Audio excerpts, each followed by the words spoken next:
Un hombre llamado Juven, propietario de una empresa que manufacturaba cerámica fina, acusó al ministro de la Moneda, Westover, de craso fraude.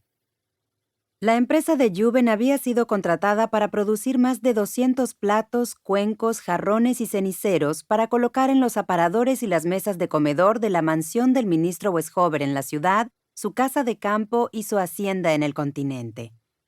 En cada pieza debía figurar la efigie de Westover, una imagen del ministro de la Moneda en toga romana, sosteniendo una balanza cargada con monedas en un platillo y trigo en el otro.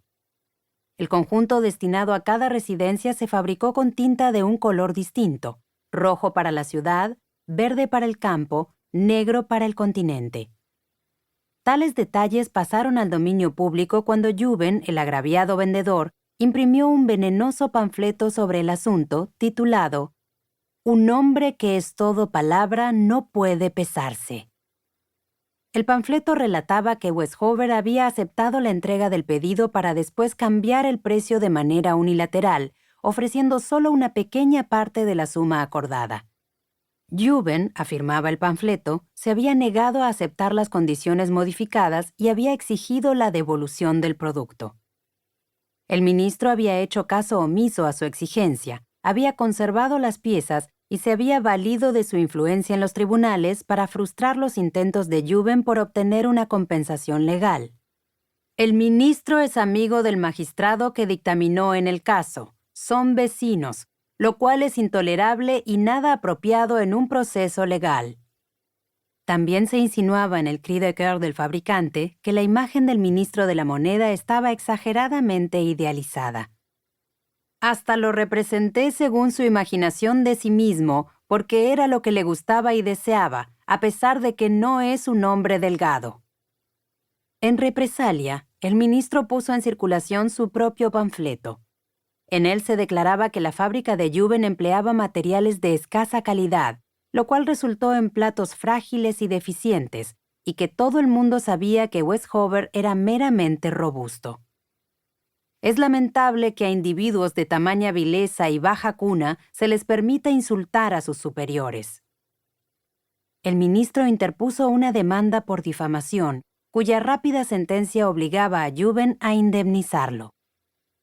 Hasta ese momento todo el asunto se interpretó en clave de comedia, como un bienvenido alivio al creciente descontento que se extendía por toda la ciudad.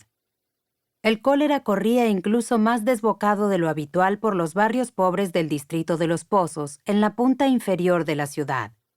Para advertir a los visitantes que no bebieran agua ni comieran nada de la zona, habían clavado guantes bajo las aldabas de las casas donde estaba presente la enfermedad, hasta el punto de que calles enteras de edificios llevaban la mano. Una huelga de estibadores acababa de desbandarse con sus cabecillas expulsados del oficio. A principios de verano, una sequía en la campiña de las provincias norteñas había abrasado la cosecha, y el efecto dominó había disparado el precio del pan, las legumbres, la carne y demás.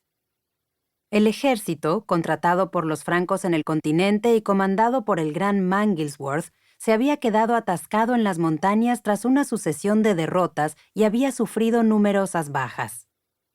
El antaño estimado general se había convertido en símbolo de senil debilidad. Se rumoreaba que en los barrios más sórdidos de la ciudad, las bandas de matones arrancaban las mangas de las chaquetas a los viandantes y los obligaban a quemarlas allí mismo en la calle, so pena de recibir una paliza.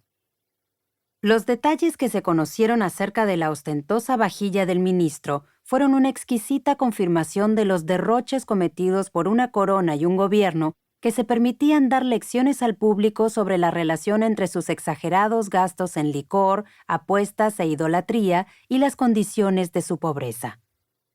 El simultáneo castigo del arrogante hombre de negocios que sostenía aquellas demenciales ideas sobre la justicia fue incluso más amargamente satisfactorio, como una obra antigua interpretada con renovado aderezo.